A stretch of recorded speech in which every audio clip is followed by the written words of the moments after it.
Secretly stuck a strip of tape on his neighbor's front door, just to see if anyone was really living there. But when Alan got home from school, the tape was still perfectly in place. It was obvious that no one had come back, yet the moment midnight struck, he heard that same sound of meat being chopped next door. Alan started to wonder if the neighbor was sneaking back at night. He ran outside to check, but the tape was still untouched. If no one lived there, then where was that sound coming from? The strange noises kept happening night after night, and Alan began to realize something wasn't right. Every time he opened his window, the air reeked of blood, so strong it made him gag. What made it worse was that a few stray cats always gathered on the neighbor's windowsill, as if waiting for someone to feed them. Alan decided to secretly keep watch, but 2 whole weeks went by, and he never saw a single person. Then one day after school, he noticed the light in his own room was on. Thinking someone had broken in, he rushed upstairs. He searched every corner of his apartment, but found no trace of anyone. He was sure he hadn't imagined it, so he turned off all the lights, making the place look empty from outside, and waited in the dark. When midnight came, the sound of chopping echoed again, while his apartment stayed completely silent. Just as Alan was about to give up, he saw a few stray cats slip across the windowsill. Disgusted by their mess, he went to clean it up, but then a thought struck him. He collected some samples in a plastic bag, and asked a friend to test them. The results were disappointing. There was nothing unusual in the cat droppings. Still,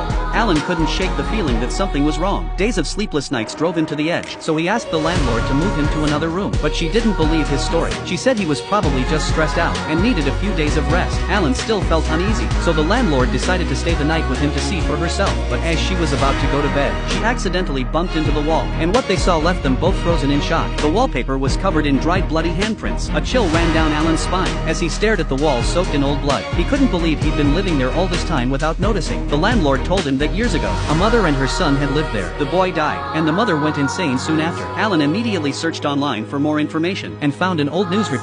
It matched the landlord's story exactly. Terrified but determined, he decided to test his theory again. He sealed the neighbor's door with tape once more, then opened the shared exhaust pipe between the 2 apartments, and attached his phone to a clothes hanger, carefully sliding it through the duct. When he reviewed the video, the kitchen next door was completely empty, but the sound of chopping was still going on. Alan pushed the phone back through the vent, and this time tapped a coin against the glass to make some noise. A few minutes later, he pulled the phone back, and what he saw on that video made his blood run cold.